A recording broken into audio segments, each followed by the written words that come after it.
December 5th, 1872. A perfectly seaworthy ship, completely deserted, adrift in the Atlantic. The Mary Celeste wasn't sinking, her sails were partially set, cargo undisturbed. No signs of struggle, no distress, just an eerie, inexplicable absence. What happened in those unforgiving waters over a century and a half ago still haunts our understanding of the world. This wasn't a tale of storm or piracy, at least not in any conventional sense. Every theory proposed, from mutiny to sea monsters, falls short when confronted with the chilling details. It's a riddle that resists resolution, echoing a profound human need to find order in chaos. The brigantine Mary Celeste, under Captain Benjamin Briggs, left New York on November 7, 1872, bound for Genoa, Italy. On board were Briggs, his wife Sarah, their 2-year-old daughter Sophia, and 7 experienced crewmen. A seemingly ordinary voyage, carrying 701 barrels of industrial alcohol. Less than a month later, on December 5th, the British brigantine Dei Gracious spotted her. Captain David Morehouse noticed her erratic course, sails flapping. Something was deeply wrong. As his men boarded, a profound silence greeted them. The ship's only lifeboat was gone. The chronometer, sextant, and ship's papers were missing. Yet the crew's pipes were neatly arranged, sewing materials lay untouched, and Captain Briggs's logbook, open on his desk, recorded the last entry.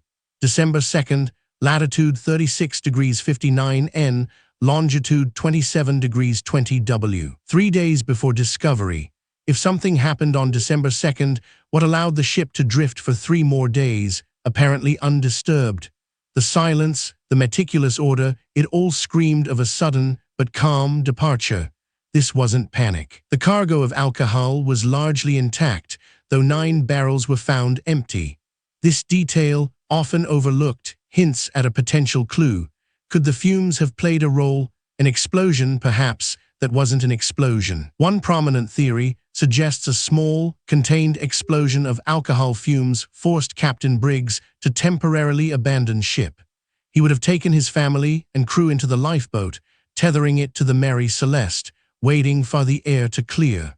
But what if the tether broke? A sudden squall, a rogue wave, a shift in wind. Any of these could have severed the line, leaving the lifeboat adrift and the Mary Celeste to sail on, a silent testament to a tragic miscalculation. This theory, while plausible, still doesn't fully explain the lack of any subsequent debris or bodies. Another hypothesis points to water contamination in the ship's pumps, leading to a fear of sinking.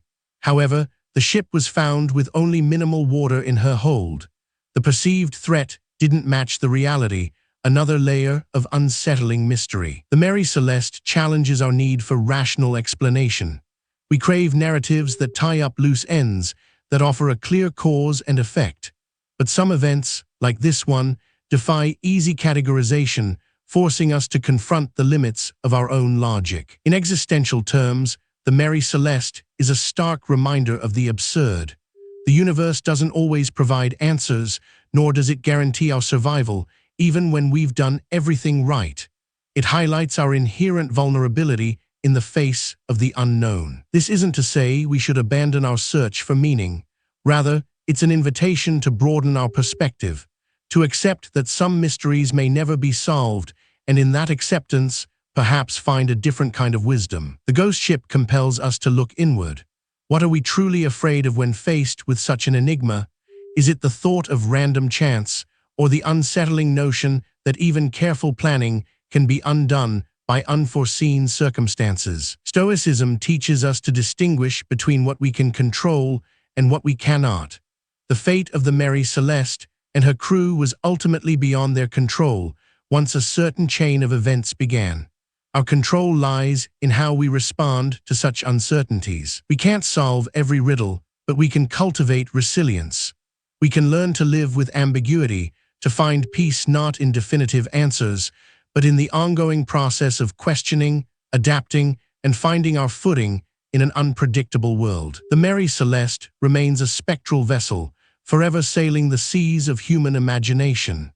Her empty decks are a canvas for our anxieties, our ingenuity, and our enduring quest for sense in a universe that doesn't always provide it. And perhaps that's her greatest legacy. Not a solved mystery, but a mirror reflecting our own human condition, our relentless pursuit of knowledge, and our eventual confrontation with the beautiful, terrifying unknown. Explore how deliberate practice helps us navigate even the most profound uncertainties in our next essay.